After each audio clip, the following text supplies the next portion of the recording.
haunting delivery. Being a pizza delivery driver can lead to some strange and unsettling encounters, but sometimes the experience goes beyond mere oddities and ventures into the realm of the truly terrifying.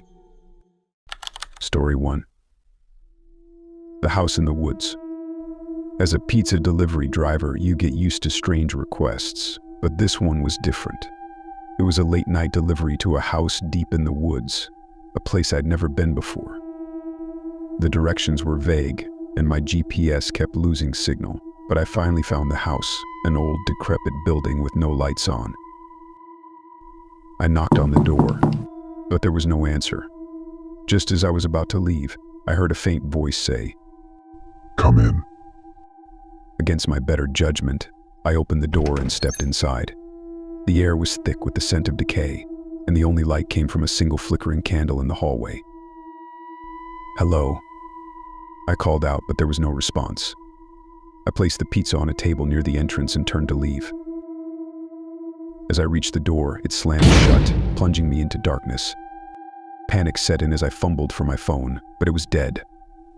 Suddenly the candle went out, and I heard footsteps approaching from the shadows. I pressed myself against the wall, trying to stay silent. The footsteps stopped right in front of me, and a cold hand touched my shoulder.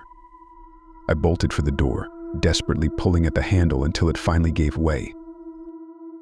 I ran back to my car and sped away, not daring to look back. When I returned to the pizza shop, I told my manager what happened. He looked at me with a mixture of fear and disbelief. "That house," he said slowly, "has been abandoned for years." Story 2. The Silent Caller. It was a typical Friday night, and I was swamped with deliveries. Around 11 p.m., I received an order with specific instructions. No contact. Just leave the pizza on the doorstep. The address was in a quiet neighborhood I hadn't been to before. When I arrived, the house was dark, and there were no cars in the driveway. I followed the instructions, placing the pizza on the doorstep and knocking on the door. I waited for a minute, then turned to leave. As I walked back to my car, I heard a phone ringing from inside the house.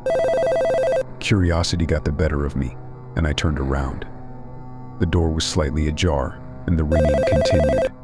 I stepped closer, peering through the gap, and saw an old rotary phone on a small table in the hallway. No one was answering it.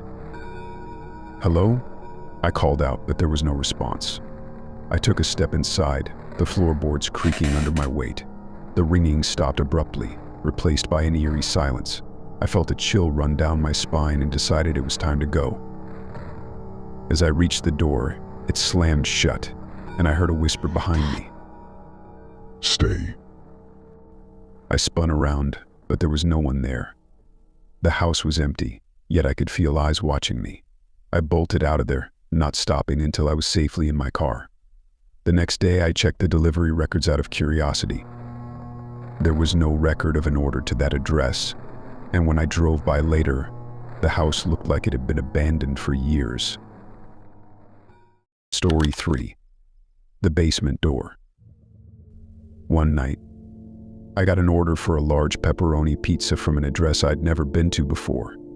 It was in a rundown part of town, and the building looked like it was falling apart.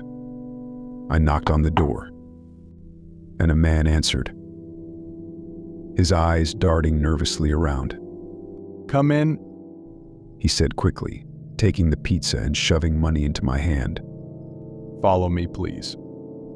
He led me down a dimly lit hallway to a basement door. "I need you to bring this down to my brother. He's not well," he said, his voice trembling.